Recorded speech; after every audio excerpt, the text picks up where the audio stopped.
Hello, my monstrosities. Hello once again. Today I bring to you Grotmas Day 23 on probably Day 24. I wanted to give my opinion on the things. There won't be much of an opinion on this one. It's going to be fairly short because there's not a lot of models in the World Eater's range. So, going to be fairly quick and maybe a few things that are just kind of funny that you can still do. So, if you are new around here and are wondering where everybody is getting these detachment rules and things, it is Warhammer Community Downloads, Grotmas Detachments. I keep seeing some new peeps that wonder where people find the things, so I will keep saying that in these videos. Now, let's talk about Vessels of Wrath. Wrath of Khorne. At the start of the battle round, after activating Blessings of Khorne, you can select one or more models from your army from those listed below, including models that are embarked within transports. World Eater's character, not Epic Heroes, 8-bound champion, Exalted 8-bound champion, Khorne Berserker champion, World Eater's Terminator champion. You can select the same type of model multiple times. The maximum number of models you can select depends on the battle size. Incursion 2, Strike Force 3, Onslaught 4. Until the end of the battle round, each of those models has the Vessel of Wrath keyword. They recommend a token. Then select one Blessing of Khorne that is not currently active for your army. Until the end of the battle round, that Blessing of Khorne is active for Vessel of Wrath units from your army in addition to any others that are active for your army. At first, I think it's because I read it way too early for me. I was like, why would the models get it? That makes no sense. How are you going to do that? And then, like, I think I just stopped like the Vessels of Wrath from your army. I'm like, how would you do that? The things that you get from Khorne affect the unit. I'm glad they covered that. But all that to say that keep in mind that means you could get +2 to move on models in the unit if you didn't roll it. 6 up feel no pain if you already have it. 5 up feel no pain. Sustained hits 1, lethal hits, advance and charge the return, fight on death. I I think it's going to be hard for people to adjust in the fact of all the things you had in Berserker Warband, but this is just straight up better. I don't give a fuck what any other stratagems say, to be honest. And I actually know what they say. To a rough idea. There are some that are, you know, arguable that are better within Berserker Warband. And you go, but my strength and my attacks. Hold on. Let's go back. Are we forgetting that you can just supplement that with whatever you don't roll? Maybe you did get sustained hits and lethals in your turn. But now, because you didn't have advance and charge, you still get that. Maybe you, mad lad, how many do you roll again? Whatever. Maybe you find a way to get sustained lethals, advance and charge with some shenanigans. Uh, you can still throw on +2 to move. There's no world where you just straight up are going to be missing the +1 strength and +1 attacks that bad, especially when it's only on the charge move. So if you're locked in combat, it falls off the next turn. Now, you are World Eater, so you probably should have cleaned up that unit in that turn, but no, anybody's kind of looking at rose tinted glasses if you can't realize how major it is that you are going to just be able to pick a Blessing of Khorne for your units on top of the ones you already have, and then getting more benefits.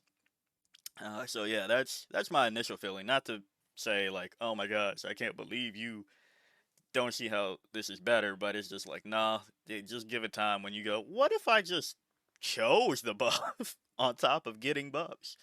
Art Slaughterer, 25 points. World Eater's model only improved the AP characteristic of melee weapons equipped by the bearer by 1.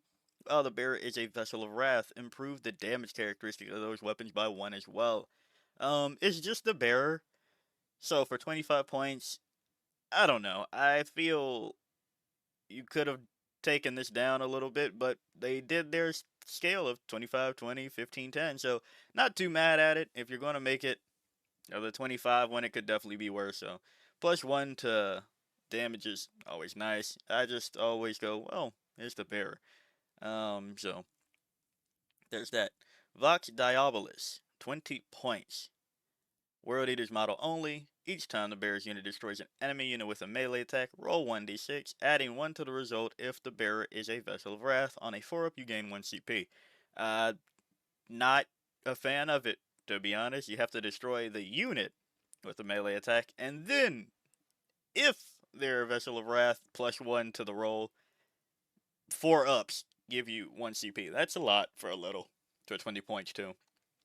Avenger's Crown, 15 points. World Eater's model only if the bearer is destroyed by a melee attack.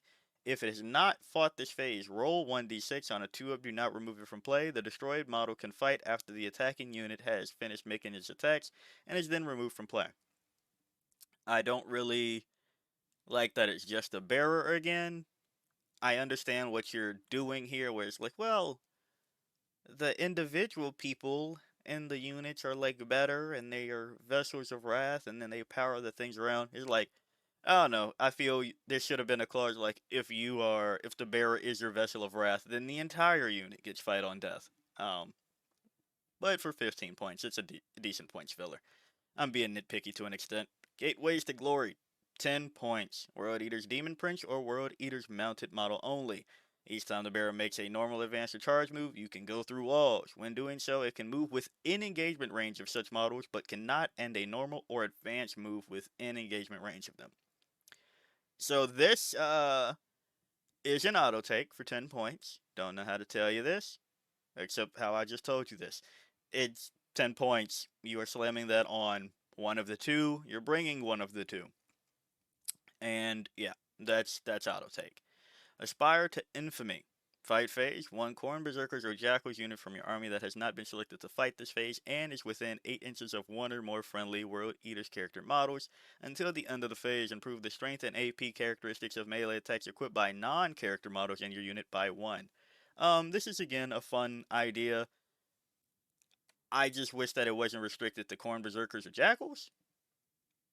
And then on top of that, non-characters. I feel at a certain point you just give it.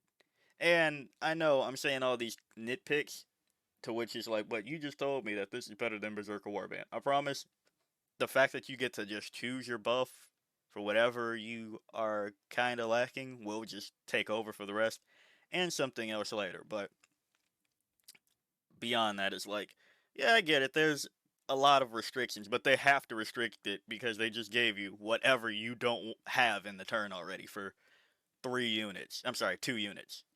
Um, which is huge in World Eaters. Punish the Craven. Your opponent's movement phase just after an enemy unit is selected to fall back, except monsters or vehicles. One World Eater's Infantry or World Eater's Demon Prince unit from your army within an engagement range of that enemy unit. When that enemy unit falls back, all models in that enemy unit must take a Desperate Escape test. When doing so, if your unit is a Vessel of Wrath unit, subtract 1 from each of those tests. Fair enough. Overshadowed by none. Fight phase. 1 World Eater's Infantry, Mounted, or Demon Prince unit from your army that has not been selected to fight this phase. Until the end of the phase, each time a model of your unit makes an attack that targets a monster or vehicle, you can re-roll the wound roll. Um, it's good. Not gonna say it's not good. It's good. It's just good. I think once again I'm just a little confused why there's such a we have to be very careful here, and I know why. There was a point earlier this year where everyone was like, "World Eaters are just kind of punching me in the face, and I have nothing to do about it." But this is just very good to deliver your damage into monsters and vehicles. So twin linked, you take it. Meet force with force. Your opponent's shooting phase just after an enemy has shot, where it is your infantry, mounted, or demon prince that lost 1 or more wounds as a result of those attacks. You can make a blood surge move. To do so, roll 1d6, models in your unit move a number of inches up to the result, but your unit must end that move as close as possible to the enemy unit, except aircraft. When doing so, those models can be moved within engagement range of that enemy unit. If your unit is a Khorne Berserkers or Vessel of Wrath unit, you can re-roll the d6 to determine how far your unit can move. Nice. Gory Dedication. I like this. Fight phase. Just after a World Eater's unit from your army has fought, if 1 or more enemy models were destroyed as a result of those attacks, that World Eater's unit, select 1 objective marker you control that your unit is within range of. That objective marker remains under your control until your opponent's level of control over that objective marker is greater than yours at the end of a phase. Now, it is sticky with additional steps. Not going to lie, not going to lie. However, I do like the flavor of it and the fact that it is non-restrictive. So, talk about that in a second. And what this allows. Brazen Contempt. Your opponent's shooting phase just after an enemy unit has selected its target. One World Eater's unit from your army that was selected as the target of one or more attacking units attacks until the end of the phase each time an attack targets your unit. If the strength characteristic is of the attack, strength greater than toughness, -1 to wound. However, if it is a Vessel of Wrath unit, straight up -1 to wound. Not that took me way too many times to figure out what the fuck was happening here. If I'm being honest, I was like, why did they do this? Da, da, da, da, da. I, again, just I don't like the way sometimes GW writes things. They just, yeah, no, I don't know, but I appreciate the effect. So for 1 CP, -1 to wound on a Vessel of Wrath unit, that I don't know, maybe you chose of 6 of Feel No Pain, that might be a 5 of Feel No Pain. All the nice things, right? So, overview of Vessels of Wrath, you already know I am very high up on it. Am I saying that this is the world beater of the World Eater's Detachment? No, not really. But I will say, once you realize how major it is to pick a blessing of corn that you do not have active and put that on top of the ones you have active with a -1 to wound in the back pocket, you will not miss the strength and attacks when you are getting sustained lethals every fucking round.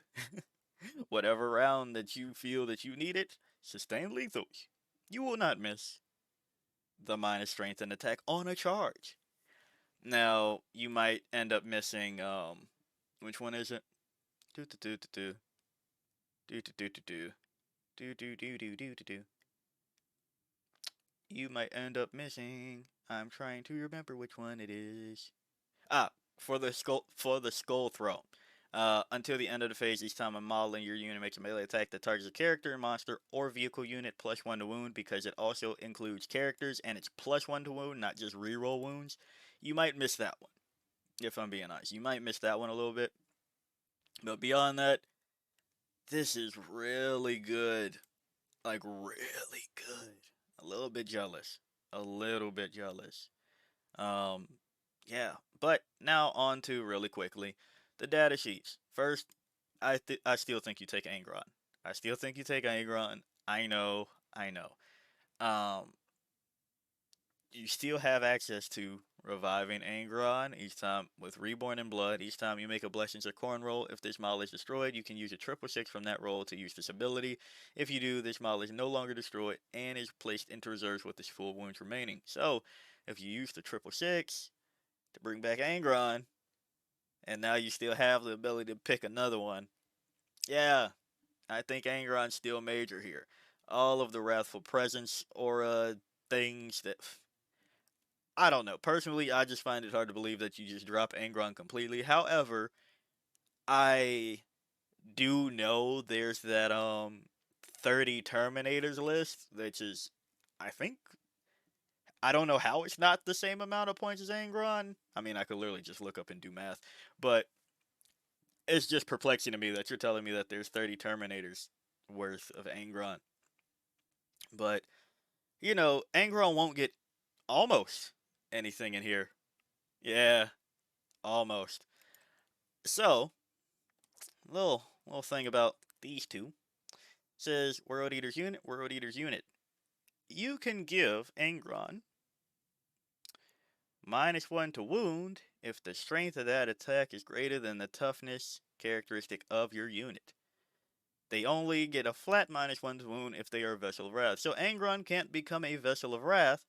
However, if somebody takes their Strength 12 weapon into Angron, trying to get those wounds on 3s, they are now wounding Angron on 4s. And I think most World Eaters players I know of will relate to the fact that sometimes Angron goes pop a little bit too quickly, and then you have to bring him back maybe once, even twice in a game. Alright? But now, -1 to wound on Angron is pretty fucking scary. And if we're being honest, that's the only time that you really need the -1 to wound versus Angron. Because if a bunch of tiny people with sticks are pointing or trying to poke Angron, Angron usually does mean things. Now, mind you, you still will have whatever blessings of corn were rolled for your army. You still get that. You just don't get to pick another one. So, yeah, I'm willing in the comments for you to tell me why you just drop Angron, but I'm not seeing it. The other thing on this detachment, gory dedication is the thing that I like. Fight phase just after World Eater's unit, fought. If you gain control because Angron wiped most of a squad on an objective, you then have free reign to just move Angron and just go. Keep doing that shit on other points. I think that's pretty fucking funny and flavorful.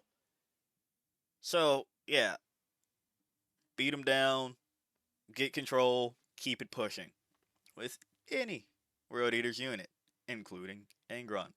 Now, the other thing, the World Eaters Hellbrute. I know, hold your groans.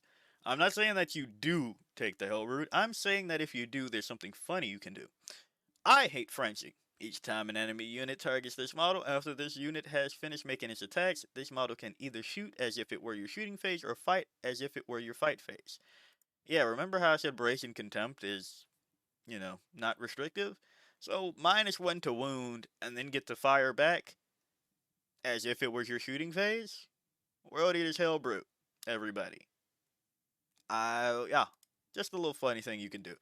But beyond that, it looks really good. It looks really good. Oh, O'Reilly Auto Parts. Not sponsored.